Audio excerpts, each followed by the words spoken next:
kuri inshuro rero duherereye kuri iki cyambu kinini kigoma aharimo kwambukira abari abapolisi ba leta batsinzwe cyangwa se bahunze berekera za Bukavu baturutse Goma. Jewe nari major.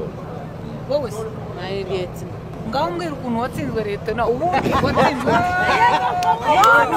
wasijifiche. Hii chama ni chama ambayo itasaidia Kongo na itagomboa Kongo. Tunaenda tumika kazi ni volontaire, haina juu ya pesa wala turambiwe n'ubutegetsi bwari. Ibiganiro byabereye Tanzania byasabaga ko M23 ihagarika imirwano kandi gahagarikira ko yari igeze. Iki kintu muragisobanura mute mukomeje imirwano mu gihe abakuru b'ibihugu bemeje ko muhagarara? Ubu ngubu turahari nitwe leta iriho ahanga.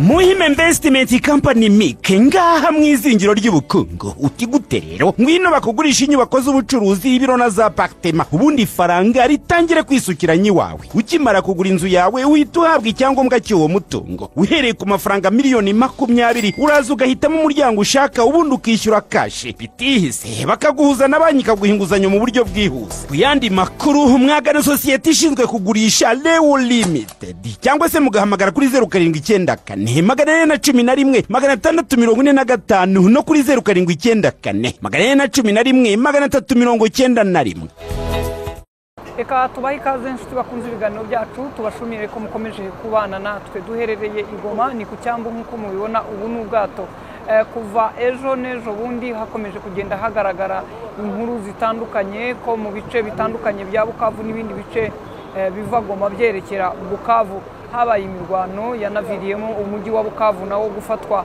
nk'uko byagiye bigaragara mu bihe bitandukanye ubwo twari muri bice bya Bukavu. Kuri inshuro rero duherereye kuri iki cyambu kinini kigoma aharimo kwambukira abari abapolisi ba leta batsinzwe cyangwa se bahunze berekera za Bukavu baturutse Goma barakomeza baragenda mu bice bitandukanye nyuma yaho bumviye rero ko M23 ifashe Bukavu navuga ngo mu buryo bwemewe akabatereka rero tugaruke ara rero nyirango nkuko M23 ku ntangiro yatangiye bivuga ko guhera ku munsi wa mbere abasirikare n'abashaka kujya mu gisirikare cya M23 ubwo n'abasirikare batsinzwe ndetse n'abapolisi babanza kujya mu kigo cya Rumangabo guhabwa amahugurwa kwigishwa indangagaciro z'umusirikare n'umupolisi ukwiye kurinda abaturage atarobanuye atitaye ku gice akomokaho cyangwa n'ibindi bikorwa bitandukanye byagiye biranga rimwe na rimwe bamwe mu basirikare ndetse n'abapolisi ba leta ya Kongo. Kuri inshuro rero muri ubu bwato ndetse n'ubundi buri inyuma baravuga ko haje abapolisi bagera ku 2100 abo nabayobotse M23 ndetse hakabamo n'abasivili bagera kuri 900 abo basabye kujya mu gisirikare cya M23 ndetse n'igipolisi. Reka rero tubahe akanya kugira ngo mukurikire uko hano hari imodoka hano zitegereje zigiye kubajyana Rumangabo andi makuru ako akagenda akomeza kuza turakomeza kuyabagezaho. Genda Scovia Mutesi ni mama urwa Gasabo Igoma mu burasirazuba bwa Kongo. Uye hese mbere ko mwishira. Mugiye hano nibo bwahita muri Goma nibo bahita muri mugiye ku ikosi mwari musanzwe muri abapolisi Yego bazamani imyanya minini iyo bavuze imyanya minini bavuga iki fonction bahita bute abayobozi bakuru ari abapolisi ba hano se ntibagira ranga aha wewe wari mukuru ni iyi jewe nari major n'igipolisi babita major wowe se nayo leta pardon leta ngaho mbwira ukuntu watsinzwe leta na ubundi watsinzwe oya none afande yatanze wotarega ntumuvuguruza muha amabwiriza mbwira muevayo batanze amabwiriza ntabwo twashinzwe byagenze gute ngenye biri uko byagenze wowe byagenze bite kugira ngo bagusange hariya mbese niko twakenze urumva nta mbaraga twari dufite nta mbaraga wowe tubwire byagenze bite wowe mbwira uko byagenze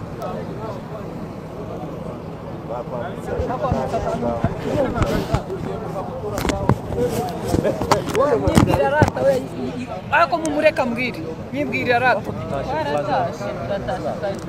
twari tugize iminsi dufite ibibazo tumubata batubonera niyo mpamvu twasigaye turindire bene wacu tuzagende tuziyunge hamwe nabo abasigaye mwese abapolisi baje hano muri bene wabo wa M23 turi abantu baheste bose nta barabonera babita yuko ari abanyarwanda batotezwe badukorera ibintu bimbese guverinoma ari Kinshasa ari mu yandi ma province babona yuko umuntu wese ari umunyarwanda atari umukongomani nta burenganzira twe dufite oya nzaba ma province yo kugenda twisanzuye oya nzabasura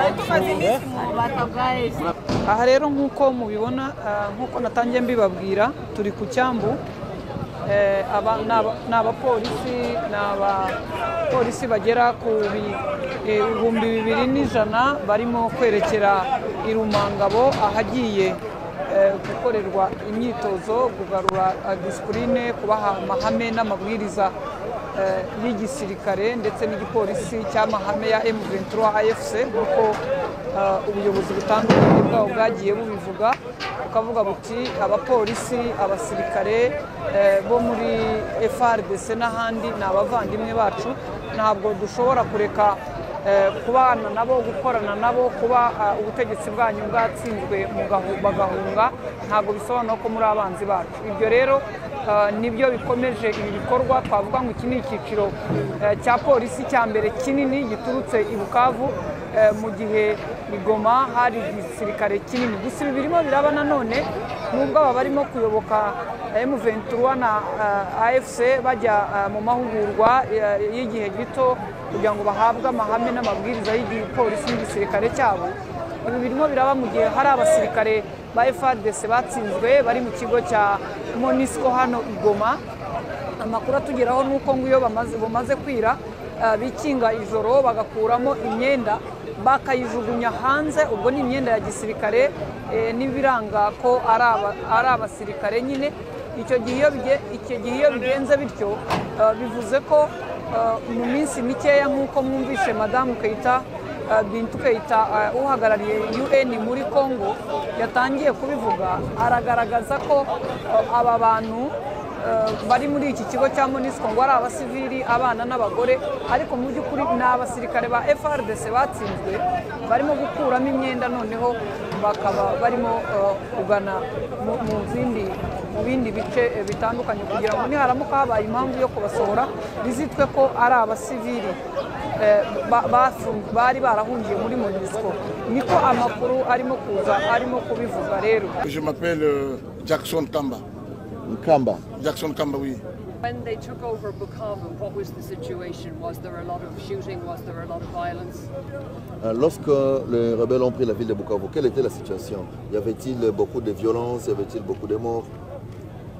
Y avait-il pas beaucoup de morts? Ils sont entrés bonnement, sans problème, mais des cas isolés ne manquent jamais.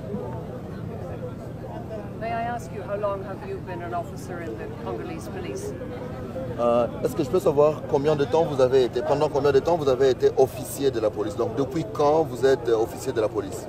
Depuis que j'ai terminé mes 6 ans des humanités, j'ai été formé comme policier, donc gendarme. J'étais de la gendarmerie nationale. Après la gendarmerie, j'ai fait la police. Je suis un cadre de la police bien formé de la gendarmerie. Est-ce qu'on peut savoir un nombre d'années? Ça peut être combien d'années? Parce que quand vous parlez de gendarmerie, je vois déjà les Zaïre. Oui. Donc oui. Ça peut faire combien d'années? Une trentaine, une vingtaine? Est-ce que vous avez la précision? Et quel grade vous occupez maintenant? Ok. Je suis dans la gendarmerie depuis 1984. J'étais un jeune gendarme après mes 6 ans des humanités. Et je suis allé faire l'école supérieure de la gendarmerie de Matete à Kinshasa. Et pour le moment, je suis un colonel. Je suis colonel dans la police, ce qu'on appelle le commissaire supérieur principal. Tunaona tribalisme inapita, haibitembee sawa. jeshi la government wetu. Ndio kwa maana tunaona lazima tujiunge na M23 juu tutengeneze nchi iende sawa. M23 pamoja tujiunge nao, tupate siasa yao, tutengeneze kazi mzuri na tugomboe nchi yetu ya Kongo. Mko wanajeshi wangapi kutoka Kivu Kusini? Kwa sai tuko 80 na kiasi. Na wakati mmekamatwa, je, kuna dhulumu mmepata ama kupigwa ama imekuwaje mpaka mkashikwa? Volontaire. Ndio nilifika mwenyewe, hakuna kenye nilifanya au kupiga hata msijeshi moja, ilikuwa volontaire. Mlikamatwa wapi? Barabarani ama mmetafutwa katika manyumba zao? Hakuna, haina katika nyumba watu. Tulikuwa Bukavu.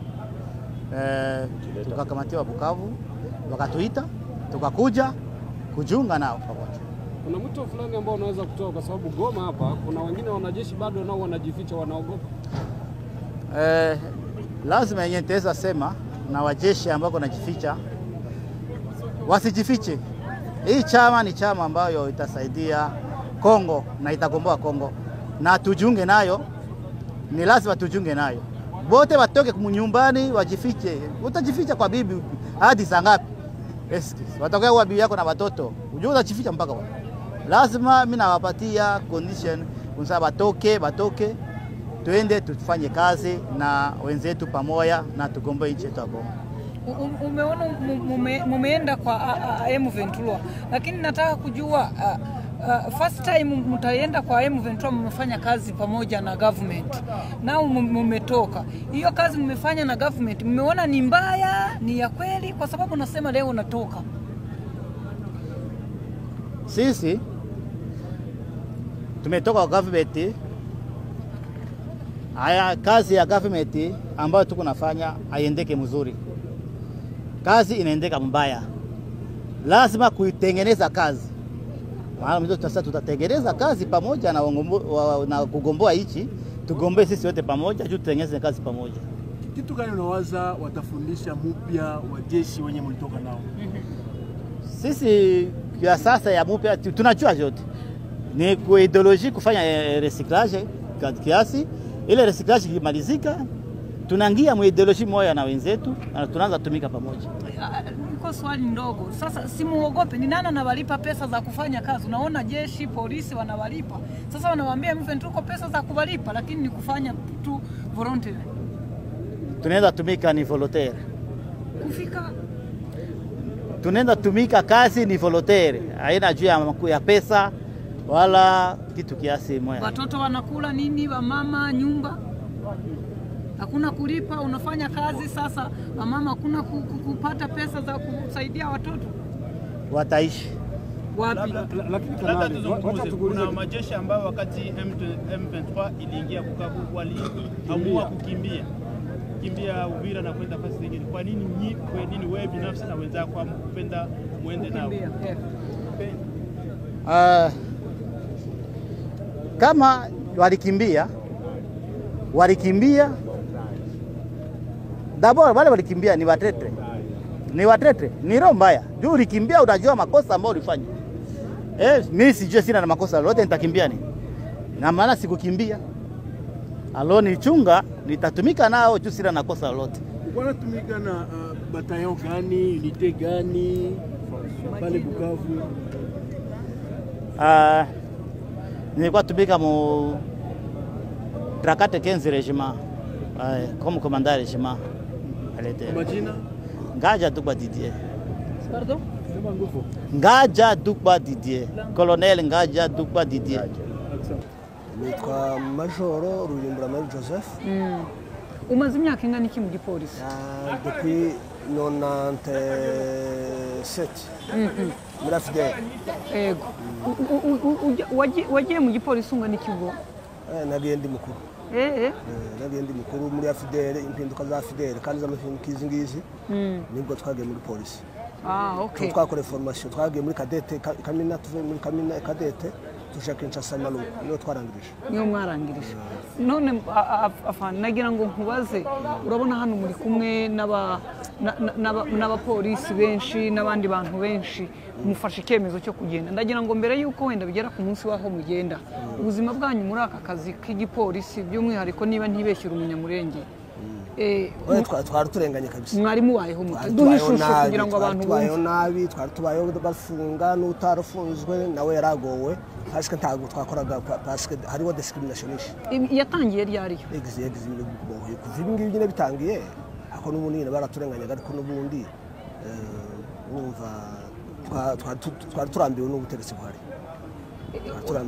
buhari twari dutegereje ko nyine twobara imbere kugira ngo natwe turebe ko twubaka abantu kabandi ubwo ndimo ndibaza niba we nk'umunyamurenge bene wanyu ruguririya bararwana muri iyi minsi mike navuga ngo habaye ibyago bikomeye ko wari ubayoboye yapfuye makanika ariko hari amakuru y'iwanyu ruguru urimo kumenya uko abantu babayeho n'ibibazo biri yuko bingana ruguru iwacu abantu baragowe cyane naje ubwanje nakoreraga ikavumu komanda batayo ansego ikavumu ariko naje navuye ikavumu mbere bitararangira kuko bari bambushije bakundisha bavuga ngo bagomba gutangiriraho bande bagomba kukwica abasirikare n'abapolisi bagenzi bawe bakorana bavugaga ngo bashobora kunica ngo bagomba gutangira kuko nsa n'abandi none ukuvuga ngo M23 yahageze n'undi warahunze utakiri nahuze nabwiye Bukavu navuye Ikavumu abandi bagenzi bawe ngize cumwe mpavuye uvuga ngo uko babateraga mwe mwagiraga ibibazo cyane warishaga n'ubundi ntabwo twisanzuraga nk'abandi bapolisi ubwo nibazaga impamvu nyine M23 yaje kabasanga none impamvu yaje kadusanga n'abandi nabo bari bacitse nyine bose ubutegetsi bwari bubi ntabwo bari badufashe neza twese dans l'ensemble ka polisi ntabwo twadufashwe neza kabisa igipolisi muri rusange ko harimo n'andi mu nayo impamvu bicaye bose ni impamvu bisigariye kabisa impamvu bisigariye bategereje twanye twamagara turabwira bose mu mazu baragiye nyine ariko bataragiye twababwiye ati mu mazu tacu bazabatwara hano harimo abagore barimo kurira hari abafite ubwoba bakeka ko nimugerayo bazabica abana babo barimo bararira hano bareba base bari muri ubu bwato ntawe ufite impungenge zo kwicwa abapolisi bo ntazo bafite nta kibazo usibye imiryango yabo ko hari abarimo kubareba bakarira kubera nyine ko abana n'abagore nyine baba basigaye tudahembwa tena tutahembwe ariko ntawe ufite ubwo bwo gupfa kabisa ntawe turagira ngo muduhe ishusho ngari y'aba bantu uko babonetse n'aho bavuye aba bantu turi hano ku cyambu cya Goma muri Repubulika Iharanira Demokarasi ya Kongo tuje kwakira ingabo za leta zitwiyunzeho harimo abasirikare ba FARDC harimo na polisi bangana iki abasirikare umunsi haje 100 ariko n'abandi bari mu nzira hari bundi bwato buri buze naho abapolisi haje 900 hano harimo 1000 gusa harimo 1000 ariko bose hamwe imibare batubwiraga ngo abapolisi ni 2100 hanyuma hakaba ngo na 900 b'abasivili biyunze bashaka kujya mu gisirikare ubu n'ubwato bwa mbere andi ari mu nzira n'ubwato bwa mbere andi ari mu nzira araje imiryango yabo ifite ubwoba impungenge zo kuvuga ngo abo mujyanye ntibagaruka ngo bazabica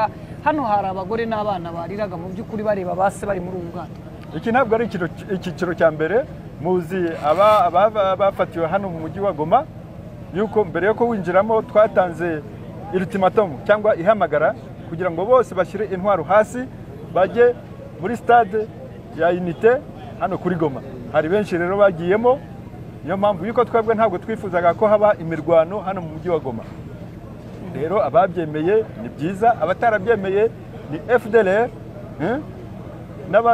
n'abacanshuro aribo bakomeje urugamba hariya mu kibuga cy'indege cya Goma ari nayo mpamvu cyangiritse ubu ngubu kidashobora gukora turaza kureba abo mwamaze kujyana Rumangabo barangana iki ubu abagiye Rumangabo baranarangije ni 3000 bararangije amasomo kosi yabo bararangije ubu bagiye ku rugamba barimo barafatanya n'abandi barimo banafatanya na ARC arizo ngabo za AFC M23 Bukavu uyu munsi yobo wite rero Bukavu imeze neza hari amahoro cyane abariyo natwe twagezeyo twarabibonye hari amahoro hari umutekano ubuzima busanzwe bwaragarutse amasoko ararema bakoze amasuku bakoze umuganda Sarongo basukura umujyi wabo ubu ngubu hameze neza cyane. Ikibazo cya nyuma nsorezaho ibiganiro byabereye Tanzania byasabaga ko M23 ihagarika imirwano kandi igahagarikira aho yari igeze, ariko uyu munsi ibigaragara muracyarwana.